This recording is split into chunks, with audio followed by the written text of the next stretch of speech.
ఇంతటి ధ్యానాన్ని అందించిన సుభాష్ బ్రహ్మర్షి పితామహ పత్రిజీ గారికి శతకోటి వందనాలు. స్వర్ణమాల పత్రి మేడం గారికి కూడా శతకోటి వందనాలు. నా పేరు సుజాత, మాది దర్శి, ప్రకాశం డిస్టిక్. నేను ధ్యానంలోకి వచ్చి 3 సంవత్సరాలు అవుతుందన్నమాట. ధ్యానంలోకి రాకముందు నేను ఆరోగ్యరీత్యా చాలా బాధపడ్డానన్నమాట. అయితే ఒకరోజు నేను షిరిడి సాయిబాబా అంటే నాకు ఫస్ట్ నుంచి చాలా ఇష్టం అన్నమాట.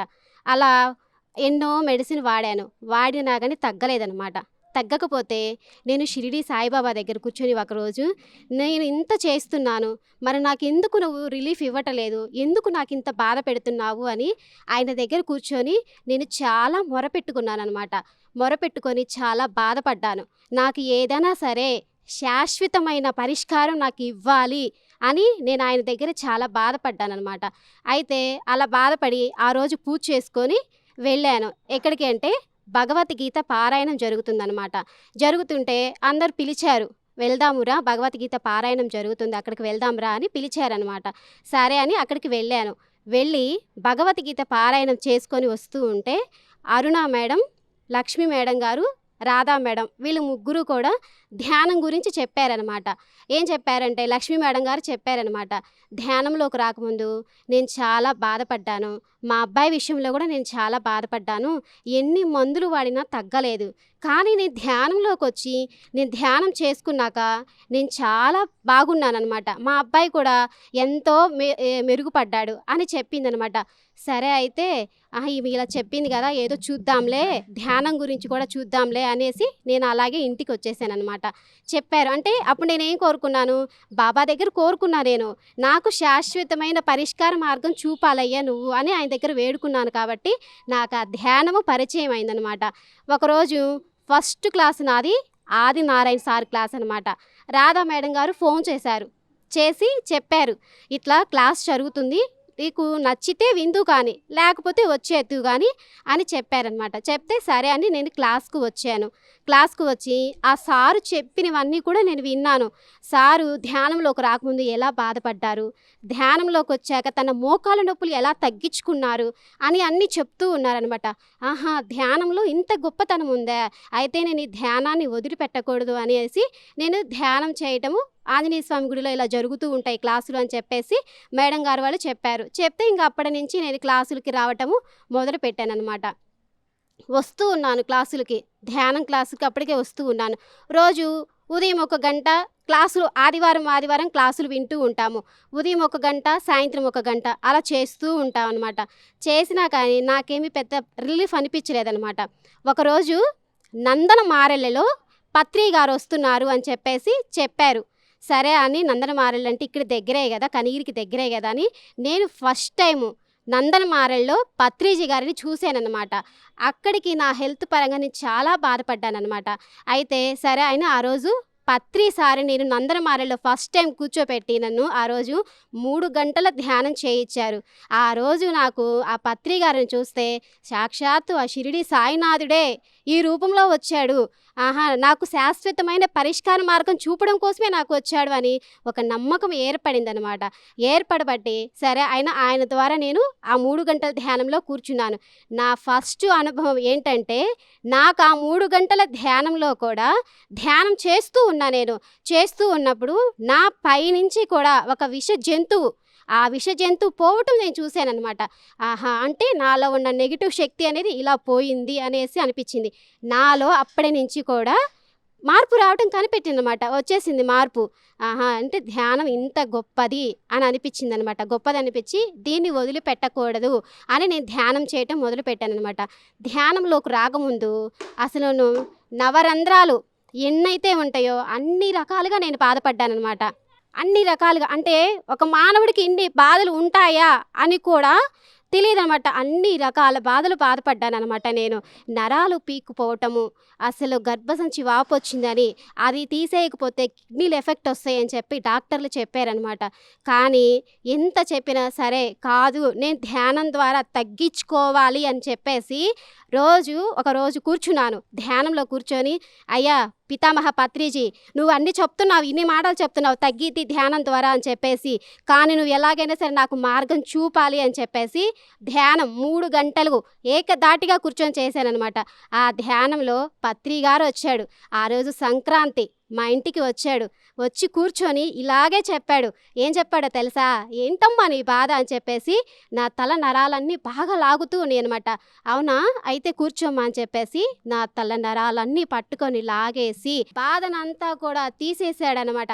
అప్పటి నుంచి నాలో మార్పు రావటము, నవరంధ్రాలు ఎన్ని బాధలున్నా కానీ అన్ని బాధలు తొలగిపోయానమాట. ఆహా, అంటే నువ్వు చాలా గొప్పవాడివయ్యా అనిపించి ఇంకా అప్పటి నుంచి కూడా నేను ధ్యానాన్ని మాత్రం వదిలిపెట్టింది లేదనమాట. గర్భసంచి వాపు వచ్చింది చెప్పి డాక్టర్లు చెప్పారు, తీసేయకపోతే కిడ్నీస్కి కూడా ఎఫెక్ట్ వస్తాయని చెప్పారనమాట. కానీ నేను మాత్రం నా ధ్యానం ద్వారా నేను తగ్గించుకోవాలి అని చెప్పేసి చేశాను. నా గర్భసంచి వాపు తగ్గింది, నా కిడ్నీల ఎఫెక్ట్ కానీ ఎలాంటి ఎఫెక్ట్ కూడా లేకుండా నేను ఇప్పుడు అనారోగ్యాన్ని నుంచి బయటపడ్డానమాట. అంత గొప్పది ఈ ధ్యానము. అందుకనే ధ్యానంలోకి రాకముందు అసలు అందరూ బాగుంటే నా మనసు ఏంటంటే, ఆహా నేనేమి ఇలాగున్నాను, వాళ్ళందరూ బాగున్నారు, ఎందుకు ఇలా దేవుడికి న్యాయం లేదు, దేవుడికి అసలు అన్యాయం చేస్తూ ఉంటాడు, నేనే చిన్నప్పటి నుంచి కూడా ఎవరికి ఏ పాపం చేశారుగాను, మరి ఎందుకు దేవుడికి న్యాయం లేదని దేవుడు తిట్టుకుంటూ ఉంటానమాట. వాళ్ళు బాగున్నారు, వీళ్ళు బాగున్నారు, మరి నన్ను ఎందుకు ఇలా చేస్తున్నాడు దేవుడు అని ఆయన అనుకుంటూ ఉండేదనమాట. అప్పుడు తెలియని అజ్ఞానం. ధ్యానంలోకి రాకముందు అజ్ఞానం వల్ల తిట్టుకుంటూ ఉండేదనమాట. కానీ ధ్యానంలోకి వచ్చాక ప్రేమనాథ్ సార్ చెప్పాడనమాట, ఎవరి వాస్తవానికి వాళ్ళే సృష్టికర్తలు, నువ్వు చేసావు కాబట్టి దాన్ని అనుభవించక తప్పవు, దాన్ని యాక్సెప్ట్ చేయని చెప్పాడనమాట. అప్పటి నుంచి కూడా నాకు యాక్సెప్ట్ చేయడం మొదలుపెట్టాను. ఓహో, నేను చేశాను కాబట్టి నాకు వచ్చింది, దాన్ని స్వీకరించగలిగాను. ఎప్పుడైతే నేను స్వీకరించగలిగానో నాలో ఆ బాధ పోయింది, యాక్సెప్ట్ చేశానమాట. అప్పటి నుంచి తెలియని అజ్ఞానం వల్ల ఏంటంటే నేను తిట్టుకున్నాను భగవంతుడిని. కానీ ఇప్పుడు తిట్టుకోవడం కాదు, నేను చేసుకున్న కర్మలు నేను అనుభవించాను, అవి పోయినాయి, నా వల్ల అది ఏం కాదు అని చెప్పి యాక్సెప్ట్ ఎప్పుడైతే చేశానో నాలో ఉన్న సర్వ కర్మలు కూడా తొలగిపోయి నేను ఇప్పుడు ఎంతో ఆనందంగా ఎంతో ఉత్సాహంగా ఉన్నానమాట. బయట ఎవరన్నా మాట్లాడిచ్చినా చేసినా ఏదన్నా సంతోషం తాత్కాలికమైన సంతోషము, కానీ ఒక్క క్షణం దొరికినా నేను ధ్యానం చేస్తూ ఉంటాను అనమాట. ఎందుకంటే ఆనందం మన లోపలే ఉంది, ఎక్కడా లేదు. ఆనందం మనం పొందాలి, మనం పొందిన ఆనందము నలుగురికి పంచి పెట్టాలని ఒక తపన నాలో ఉండేదనమాట. అలాగా నేను ధ్యానంలో ఏదైనా ఎక్స్పీరియన్స్ వచ్చినా కానీ అలాగా తోటి వాళ్ళకి నేను ఎక్స్పీరియన్స్ అట్లా నాకు వచ్చింది అనుభవం. అలాగే సజ్జన సాంగత్యం సార్ ఎందుకు చెప్పేవాడు సజ్జన సాంగత్యం అని? ఓహో, అంటే ఇప్పుడు ఎవరి దగ్గరైనా ఒకరి అనుభవాలు ఒకరు పంచుకుంటూ ఉంటుంటే వాళ్ళ అనుభవాలు ఇప్పుడు మన అనుభవాలు తెలుసుకోవాల్సినవి తెలుసుకుంటాము, అలా సజ్జన సాంగత్యం చెప్పాడు అని చెప్పేసి నాకు వచ్చిన అనుభవాలు పంచుకుంటూ ఉండేదనమాట. వాళ్ళకు వచ్చిన అనుభవాలు నేను తీసుకుంటూ ఉండేదనమాట. అంటే సజ్జన సాంగత్యం కూడా చేయమని చెప్పింది ఇందుకేనమాట. అందుకే ప్రతి ఒక్కరి దగ్గర నుంచి వినాల్సినవి ఉంటాయి అని చెప్పాడు సారు. అలాగే వినాలి, వచ్చినవి కూడా ఎక్స్పీరియన్స్ చేసుకోవాలని చెప్పాడు. అలాగే చెప్పుకుంటూ ఉంటానన్నమాట. శాకాహార ర్యాలీలు కూడా ఎన్నో చేశాము. అయితే శాకాహార ర్యాలీ చేసినప్పుడు మా ఫ్రెండ్ ఒక ముస్లిం అనమాట. తను వాళ్ళ ఇంట్లో ఏ రోజు కూడా మాంసం లేకుండా ఉండదనమాట. నేను ఈరోజు ఒకరోజు చెప్పా, శాకాహార ర్యాలీ చేశాక మా ఫ్రెండ్కి ఫోన్ చేసి చెప్పానమాట. ముస్లిం అయితే అమ్మాయి పేరు కరీమూన్ అనమాట. ఏమని చెప్పానంటే, ఒక ప్రాణికి ప్రాణం పోసే హక్కు లేనప్పుడు చంపే హక్కు మనకి ఎక్కడ ఉంది, అది కూడా మనలాంటి ప్రాణే కదా, మరి ఎలా చేస్తున్నావు నువ్వు అని తనని అడిగాను అనమాట, ధ్యానం గురించి చెప్పి. అప్పుడు తను ఏమందంటే, నిజమే సుజాత, అలాంటప్పుడు నేను ఎందుకు తినను అని ఆ శాకాహార ర్యాలీ చేసి దానిలో పొందిన అనుభవం చెప్పి నా ఫ్రెండ్కి చెప్తే అప్పటి నుంచి ఇప్పుడు దాకా కూడా నా ఫ్రెండ్ మాంసాహారం ముట్టుకోలేదనమాట. నాకు అనిపించింది, పోనీలే ఒక్క ప్రాణినైనా నేను కాపాడగలిగాను, నాకు ఆ సంతోషం చాలు అనిపించేసి ఆ శాకాహార ర్యాలీలు చేసినప్పుడు కూడా నాకు ఎంతో అనుభూతి ఆనందం పొందేనమాట. అందరికీ చెప్పలేకపోయినా కొంతమందికైనా ఒక్క జీవినైనా నేను కాపాడగలిగాను అని అనిపించింది అనమాట. ఎందరో గురువులు ఉన్నారు, కానీ గురువులందరూ కూడా దగ్గరికి వెళ్ళాలంటే కొంతమంది గురువుల దగ్గరికి వెళ్ళాలంటే దూరం దూరం దూరం అంటుంటారనమాట. కానీ ఎవరు దగ్గరికి రానివ్వరు, ఏ గురువులు కూడా దూరం నెట్టేస్తారనమాట. కానీ మన బ్రహ్మర్షి పితామహ పత్రిజీ దగ్గరికి రావటం కాదు, మనం పక్కన కూర్చోపెట్టి చెప్పించుకోవడం, ఇలా అని చెప్తూ ఉంటాడనమాట. ఎవరు గురువు, మీ శ్వాసే మీకు గురువు అని చెప్తూ ఉంటే ఇంతటి గురువు ఎక్కడ దొరుకుతాడు మనకి అన్నట్లు అనిపించేదనమాట. అంత గొప్పవాడు మన గురువు అనమాట. ఇలాంటి గురువు మనకి అసలు దొరకడనమాట. కానీ ఈ ధ్యానము చాలా చాలా గొప్పది. ఈ ధ్యానము నేను శ్వాస ఉన్నంత వడికి, నా ప్రాణం ఉన్నంత వడికి కూడా ధ్యానాన్ని వదిలిపెట్టను. నాకు చేతనైనంత వడికి నలుగురికి చెప్పాలి, ప్రయత్నించాలి మాత్రం చేస్తూ ఉంటానన్నమాట. చేతనైన సహాయం నేను చేస్తూ ఉంటాను. ఈ విశ్వానికి ఎంత సహాయం చేయాలో నేను కూడా నా చేత చేపిస్తాడు అనే ఉంటానన్నమాట. అలాంటి గురువు అంత గొప్పవాడనమాట. శ్రీశైలంలో 3 రోజులు క్లాస్ విన్నామన్నమాట. అక్కడ కూడా ఆ 3 రోజుల క్లాస్లో కూడా మన పత్రిజీ గారు చెప్తున్న మాటలు కానీ ఎంతో బాగా ఉన్నాయన్నమాట. పొందిన ఆనందం కూడా చాలా బాగుంది. అది ఒకటి. పిఎంసి ఛానల్ ఈ 6 నెలల్లో ఈ లాక్డౌన్ 6 నెలల్లో కూడా ఈ పిఎంసి ఛానల్ యూట్యూబ్లో ప్రతి ఒక్క మాస్టర్ కూడా ప్రతి ఒక్కటి కూడా ఈ పిఎంసి ఛానల్ ఎంతో ఉపయోగపడిందనమాట. అలా ఉపయోగపడిందనమాట. కానీ అసలు టైం అనేది ఇంకా సరిపోలేదనమాట. సాధనకి పుస్తకాలు స్వాధ్యాయానికి ఎన్నో రకాల పుస్తకాలు చదువుతూ ఉన్నామన్నమాట. అయితే మన గురువు ఏం చెప్తాడు, అందరి ఆధ్యాత్మికమైన పుస్తకాలు చదవాలి, వాటిలో కొన్ని విషయాలు తెలుసుకోవాలి అని చెప్తూ ఉంటాడనమాట. అలా నేను నాకు ధ్యానం అంటే చాలా ఎక్కువ ఇష్టం అన్నమాట. స్వాధ్యాయం కన్నా నాకు సాధనే ఎక్కువ ఇష్టం అనమాట. అలా సాధన చేసుకుంటూ నేను స్వాధ్యాయం చేస్తూ అలా చేసుకుని నలుగురికి పంచుతూ అలా చేస్తూ వచ్చానమాట. ఈ 6 నెలలు లాక్డౌన్ కూడా ఎంతో నాకు ఉపయోగపడింది అనమాట. అంత బాగా ఉపయోగపడింది. ప్రతి ఒక్కటి యూట్యూబ్లో ప్రతి ఒక్క మాస్టర్ చెప్తూ ఉంటాడనమాట. ఆ సేత్ క్లాసులు బాలకృష్ణ సార్ చెప్పినవి కానీ అంతర్యామి క్లాసులు కానీ చాలా బాగున్నాయి. అవన్నీ వింటూ నేను పనిచేసుకుంటూ వింటూ కూడా ఒకప్పుడు తెలియక నేను ఎవరైనా గవిక్కిన ఒక మాట అంటూ ఉండేదన్నమాట. అన్నా కానీ ఇప్పుడు ఎందుకు అనాలి, నాలో ఉన్నది ఆత్మ, వాళ్ళలో ఉన్నది ఆత్మ, అసలు ఎందుకు అనాలి అన్న ఒక విషయం తెలిసింది. మాట మీద ఎరుక అనేది నాకు ఏర్పడింది అనమాట. ఒకప్పుడు నాకు మాట మీద ఎరుక ఉండేది కాదనమాట. ఇప్పుడు మా ఇంట్లో వాళ్ళ విషయంకి వస్తే ఎక్కడో అవసరం లేదు. జీవితం అనేది ఒక పాఠశాల ఎక్కడో లేదు, ఈ పాఠశాల ఈ భూమి మీదే ఉంది, నేర్చుకోవడానికి వచ్చాము అనిపించేసి మా అత్తగారు కొంచెం ఇదిగా ఉంటుంది అనమాట. ఆమె ఏమన్నా చేసినా కానీ ఈమె దగ్గర నేను ఓర్పు అనేది నేర్చుకోవడం కోసం వచ్చాను, అందుకోసం నేను ఈమె దగ్గర ఓర్పు అనేది నేర్చుకుంటున్నాను అని చెప్పేసి అలా ప్రతి ఒక్కరి దగ్గర కూడా నేర్చుకోవాల్సిన పాఠం ఉంది అని ఆ పాఠం నేర్చుకుంటూ తెలుసుకుంటూ ఎవరిని ఒక మాట అనకుండా ప్రతి అణువున పరమాత్మను చూడాలి, ఆ పరమాత్మ తత్వాన్ని తెలుసుకోవాలని చెప్పేసి చేస్తున్నాను.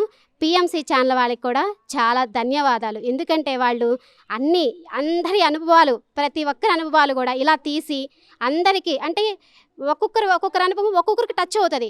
అలా ఆ విన్న అనుభవాలు విని ఒక్కరు మారినా కానీ ఎంతో ధన్యత అనమాట. అసలు మనం ఈ ధ్యానం చేస్తూ ఉంటే అసలు గొడ్డలతో పోయేది గోటుతో తీసేస్తాడు అన్నది చాలా ఉదాహరణ. అది ఎక్కడిదాకా కాదు, మా ఇంట్లో నేను అనుభవించాను అనమాట. మా ఇంట్లో మా అత్తగారికి, మా వారికి, మా బాబుకి ముగ్గురికి జలుబు దగ్గుతో చాలా బాధపడ్డానమాట. బాధపడి టెస్ట్ చేయించాము. టెస్ట్ 15 రోజులకు వస్తుంది. కానీ ఈలోపు నేనేం చేశానంటే ధ్యానం చేసుకుంటూ మా ఇంట్లో వాళ్ళు కూడా ధ్యానం చేస్తూ మాస్టర్స్ మీద మేము భారం వేసామన్నమాట ఆ 15 రోజులు కూడా. కానీ నేను భయపడాలా ఏమవుతుంది అని. కానీ సార్ వాళ్ళు ఏం చెప్తున్నారు, మన మాస్టర్స్ ఏం చెప్తున్నారు, దేనికి కూడా నువ్వు నెగిటివ్ థింకింగ్ చేయొద్దు, పాజిటివ్ థింకింగ్ చేయండి అని చెప్తున్నారు. అలాగే నేను పాజిటివ్గా ఏం కాదు, నా ధ్యానం నన్ను కాపాడుతుంది, ఆ మాస్టర్స్ నన్ను కాపాడతారు అని చెప్పేసి ఆ 15 రోజులు కూడా నేను నెగిటివ్ థింకింగ్ లేదు, పాజిటివ్ థింకింగ్ ఎంతసేపు ఉన్నా కానీ అలా ఆ సాధన కూడా 15 రోజులు నేను, మా పిల్లలు, మా వారు ఇంటిలిపాది మొత్తం చేసాము ఆ సాధన. కానీ అదేం చేసిందో తెలుసండి మీకు, అది గొప్ప వండర్ అనమాట. ఏది లేదనమాట. గొడ్డలతో పోయేది గోటుతో తీసేస్తాడంటే ధ్యానం అనేది ఇది ఒక పెద్ద వండర్ అనమాట. అలాంటి వండర్స్ మాకు ఎన్నో ఉదాహరణలు ఉన్నాయి అనమాట. అలాగా ఏది కూడా మనల్ని బాధ పెట్టదనమాట, అలా తీసి బయటపడేస్తానమాట. ఈ లాక్డౌన్లో కూడా అసలు కరోనా మాతను గురించి ఎందరో తిట్టుకున్నారు, ఎంతోమంది ఇదయ్యారనమాట. కానీ కరోనా మాత మనకి నేర్పడానికి వచ్చింది.